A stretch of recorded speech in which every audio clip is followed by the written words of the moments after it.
I watched a video that was a talk given by Phillip K Dick back in 1977. Link in the description. In short, he talked about the movement through time laterally. So, for example, in some of my earlier videos, I speak of the form, the body, being a passage through the block universe, wherein each moment is like a salami slice of the block universe. The movement forward through this fistula is the movement of perception's assemblage point through time as we understand and experience it. But to move through time laterally would be like shifting to a passage that's on one side or the other of the timeline we're on, like a dial, a different version of this moment, so you switch the dial and now you're in over to the right. So whereas a movement forward or backward through time is in the fourth dimension, a movement sideways in time to a different version of the present would be a movement in the fifth dimension, where exists all combinations and permutations of timelines resulting from all the different decisions made at each intersection. The talk is about 40 minutes, and so I don't have the full understanding of his sort of paradigm, and I haven't read any of his books, but it sounds like his ideas revolve around the concept of moving between timelines, of moving horizontally in time to different versions of the present. So this would be a change in the trajectory of one's timeline, born not merely of making different bootstrapping choices at each intersection so as to have a better future, but rather one of inhabiting a version of oneself that's imbued with different karma and is thus inhabiting a life lived on a timeline that runs closer or further from the truth, depending on the spiritual condition that's progressed towards. So imagine that all these timelines run parallel, but that they are each closer or further from some polarity, some opposite polarity. The one that radiates love being truth, and the one that radiates fear being a rejection of truth. Towards truth is unity and love, and away from truth is separation and hate. So if you were to say, imagine an overhead view of all these parallel timelines, each running through their own similar but slightly different block universe, the ones towards the right in this overhead view would be closer to this polarity of truth that radiates this palpable love that's only perceivable in surrender to its will, to the scope and perfection and sovereignty of its will. And so that polarity is attractive, but only when it's perceived, and it takes an absence of delusion to perceive it, and it requires a surrender of the resistance to the truth to perceive it, like a letting go that clears the way. And then on the opposite polarity would be what resists, that which puts up sort of the weather, the clouds that hide the light of the truth. So it's in perpetual resistance to the will that defines what's true. It always puts up an alternative that is in resistance to it. Those thoughts that resist what is hide the truth. In the Buddha's description of samsara, the cycle of reincarnation is the movement forward through different life timelines, each punctuated by death, forgetfulness, and rebirth, but in a timeline that fits with the jiva's vibration upon the bodily exit. So the quality of timeline in which you find yourself is dependent upon the state of the energy body. It's where it stratifies.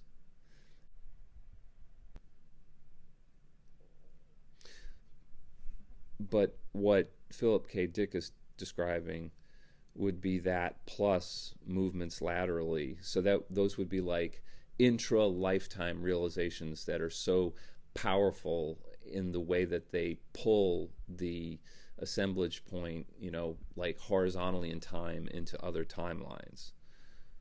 But in the Buddhist tradition, at least as I understand it, it goes through many lives, gradually moving in and out of timelines that are further from or closer to the truth. They're all punctuated by deaths. And so depending on how the energy body reacts to phenomena, it moves to a timeline that's either further or closer to or from that truth.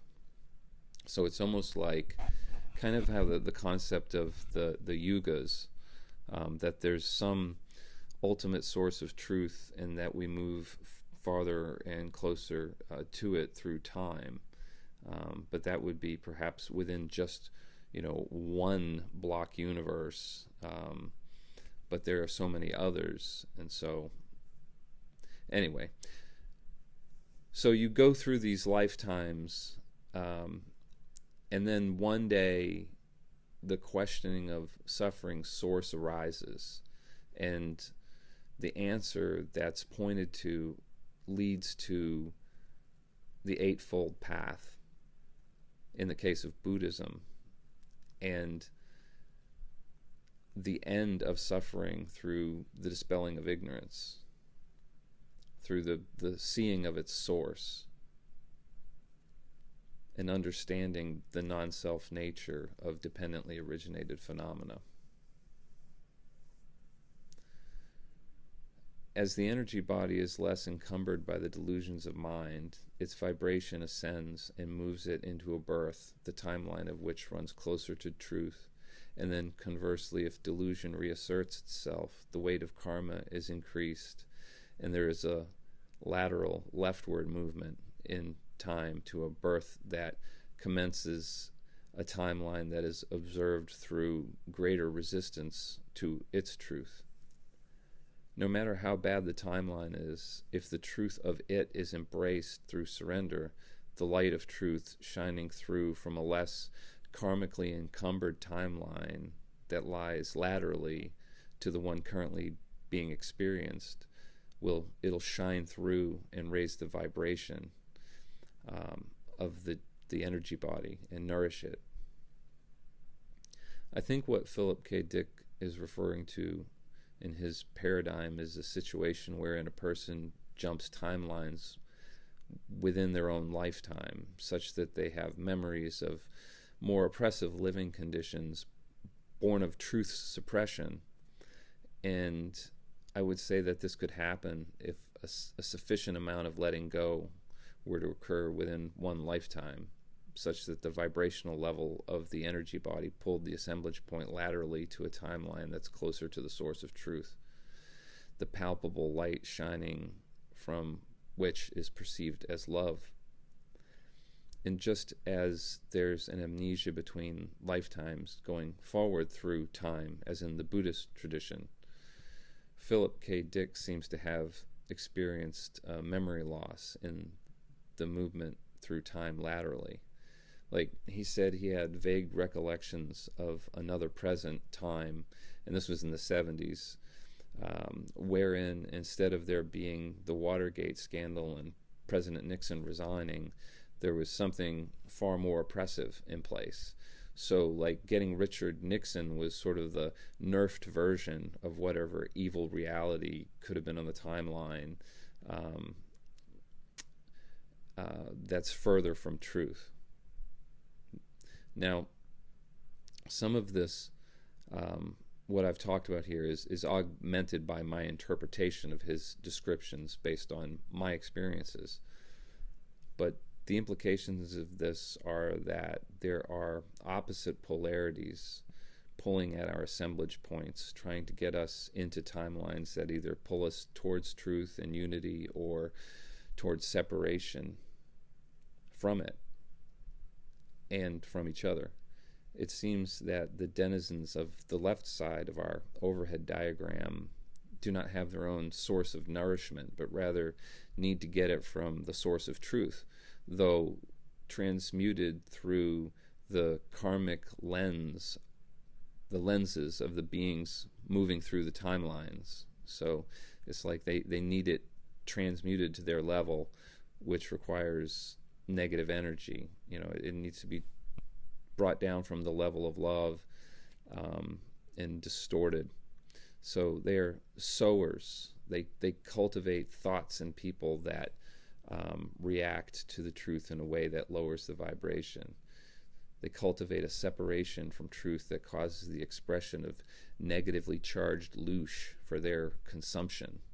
They are subtle forms in consciousness that need a specific vibration of energy to operate. They have no energy when they present as concepts, but if there are hooks of identity in the jiva that react to those concepts, triggering bits of identity, it causes the energy body to excrete the negative energy. And then this thing that gets the attention, and then thus the energy that follows attention, it's like flat when it starts, this thought form, this idea. And if it's ignored, it just floats by. But if it gets that energy, it inflates and it blows up like one of those sponge dinosaurs that you drop water on and it gets big. And then from there, it can keep presenting itself and staying full of energy as long as it remains in the thought loop, triggering over and over. Like the same unpleasant memory can just trigger you over and over again. So this is all really just a wild speculation and theory on how the assemblage point can move through time, either forwards or sideways.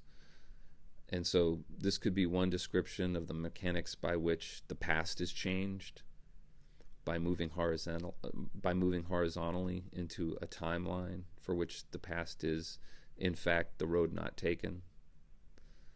This would result in the scenarios which Phillip K Dick describes in his books, wherein people encounter those who have come from a more brutal timeline with memories not matching those whom they encounter, who are natives to the timeline into which they've been pulled through a change in vibration. It also could be an explanation for the Mandela effect, with people having large intra-lifespan changes in vibrational level that pull them laterally into other timelines that are ever so slightly different in their content. That's all for now.